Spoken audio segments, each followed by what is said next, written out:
পুরোনো ক্যালেন্ডার ভুল করেও ফেলবো না। আজকে থেকে বাড়িতে যদি অনেক বছরের পুরোনো ক্যালেন্ডার থেকে থাকে সেইগুলো কিন্তু একেবারেই ফেলে দেবো না। সেগুলো দিয়ে দারুণ একটা কাজ আমরা করে ফেলতে পারবো।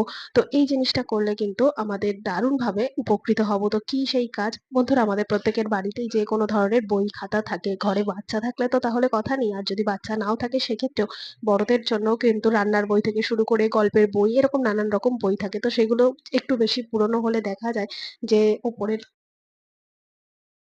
শক্ত পার্টটা আস্তে আস্তে ছিঁড়ে যাচ্ছে। সেক্ষেত্রে আমরা কিন্তু মলাট দিয়ে রাখি যাতে অনেকদিন পর্যন্ত বই খাতা ভালো থাকে। তো সেক্ষেত্রে এই ক্যালেন্ডারের পিছনের অংশটা যেহেতু একেবারে পরিষ্কার একটা সাদা কাগজ থাকে, তাই এটাকে দিয়ে কিন্তু সুন্দর মতো আমরা মলাট দিয়ে নিতে পারবো। তাতে কিন্তু অনেকদিন পর্যন্ত এই সমস্ত বই খাতা সমস্ত কিছু কিন্তু অনেকদিন পর্যন্ত ভালো থাকবে। ওপরের মলাট কিন্তু আর ছিঁড়ে যাবে না। এইভাবে যদি আমরা যত্নে রাখতে পারি সেক্ষেত্রে কিন্তু আমাদেরই জিনিসটা যত্নে থাকবে। তাই পুরোনো ক্যালেন্ডার এবার থেকে একেবারেই ফেলে দেব